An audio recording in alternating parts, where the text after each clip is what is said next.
vous regardez RTL. 8h18, on n'est pas forcément d'accord aujourd'hui avec Éric Zemmour. Bonjour Éric. Bonjour.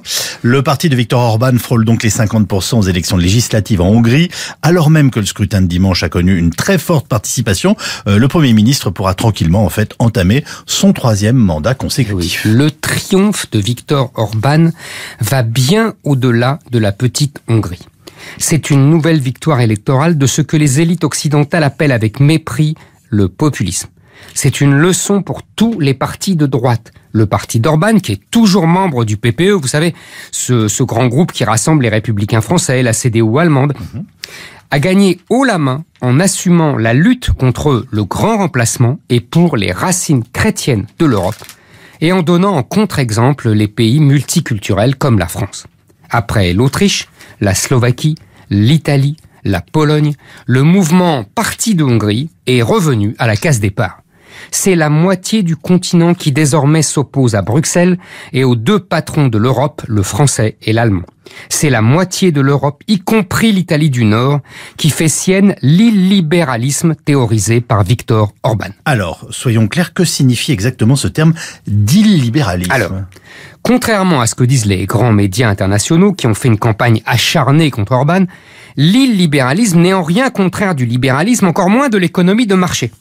Des nations qui ont subi le communisme, comme la Hongrie ou la Pologne, ne peuvent pas être hostiles à l'économie de marché. En revanche, la crise de 2008 a changé la confiance aveugle et naïve que ces pays avaient mise dans les idéologues libéraux. Cette crise financière leur a fait comprendre que l'État restait utile pour limiter la puissance des banques ou des grands groupes mondiaux, avec des très bons résultats économiques, plus de 3% de croissance et moins de 4% de chômage en Hongrie.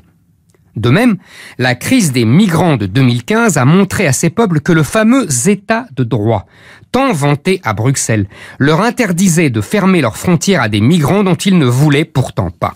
C'est ce qui est arrivé à l'Italie, à qui les juges européens ont interdit par leur jurisprudence de se défendre contre la vague migratoire venue de Libye. C'est le sort qu'Orban a refusé en construisant son fameux mur à la frontière avec la Serbie.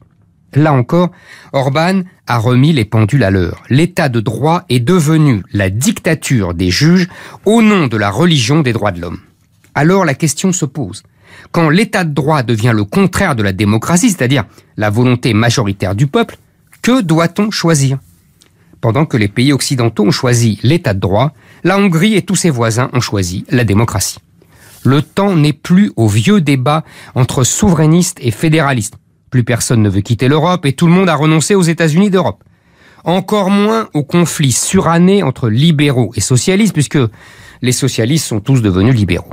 Non, le vrai clivage en Europe est entre les sociétés libérales et les sociétés illibérales, entre l'état de droit et la démocratie, entre ceux qui défendent l'individu et sa liberté absolue, protégés par les juges, et ceux qui mettent d'abord en avant la conservation des peuples et de leurs identités, entre l'Ouest et l'Est.